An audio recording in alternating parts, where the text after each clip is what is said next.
ሻዕቢያ ጦርነቱን በደቡብ ትግራይና በአማራ ክልል እንዲሆን እየሰራ ነው ተባለ። የኢትዮጵያ የባህር በርን ለማግኘት ቁርጥ መሆኑን የተረዱት የሻዕቢያ ባለስልጣናት ጦርነቱን ወደ ደቡባዊ ትግራይና አማራ ክልል ለማድረግ እየተንቀሳቀሱ መሆኑን የጠቅላይ ሚኒስትሩ የምስራቅ አፍሪካ አማካሪ አቶ ጌታቸው ረዳ ተናግረዋል። ሻዕቢያ ከኢትዮጵያ ጋር ጦርነት ቢገጥም ጦርነቱ ከኤርትራ ራቅ አድርጎ በደቡባዊ የትግራይ ክፍል ቢሆንለት ደግሞ አማራ ክልል ለማድረግ እየሰራ ነው ያሉት አቶ ጌታቸው ይህ እንዳይሳካ እኔ ሁለንተናዊ ትግል አደርጋለሁ ሲሉ ተናግረዋል።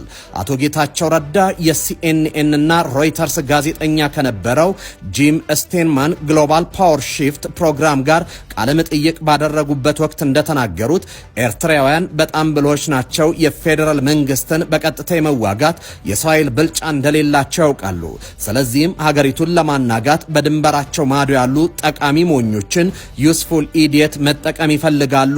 አሁን ያለው የህወሓት አመራር ይህን ለማድረግ እየሞከረ ነው ብሏል። ከፌደራል መንግስቱ ይመጣል ብለው ከሚያስቡት እውነተኛ ወይም ምናባዊ ስጋት ራሳቸውን ለማዳን ከኤርትራ ጋር ህብረት መፍጠር ይቻላል ብለው በመስራት ላይ ይገኛሉ።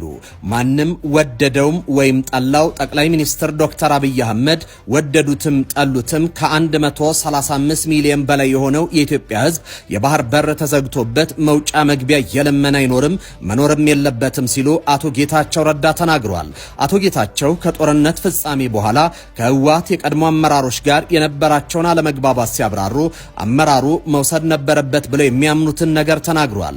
እርሳቸው እንዳሉት የህወሓት አመራር ከነስህተቱ የማይማር መሆኑን ገልጸው ትክክለኛ መሆን የነበረበት አምስታችንም ማለትም የሥራ አስፈጻሚ ኮሚቴ አባላት ለፈጸመው ውድቀት ህዝቡን በይፋ ይቅርታ ጠይቀን ከፖለቲካው መድረክ መሰናበት ነበረብን ብዬ አጥብቄ ስከራከር ነበር ብለዋል። ይህንንም ሲሉ ይቅርታው መቅረብ የነበረበት ለትግራይ ህዝብ እንደሆነና አመራሮቹም ስልጣናቸውን መልቀቅ እንደነበረባቸው ተናግረዋል።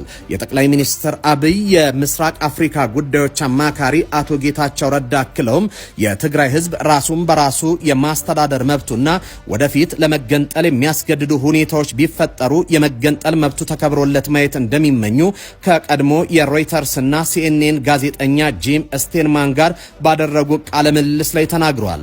ጌታቸው በዚህ ቃለ ምልልሳቸው የህወሓት የቀድሞ ጓዶቼ ከኤርትራ ጋር በመቀዳጀት በድጋሚ በትግራይ ጦርነት ለመቀስቀስ የሚያደርጉትን ሙከራ እስከ መጨረሻው እፋለመዋለሁ በማለትም አቋማቸውን ገልጿል።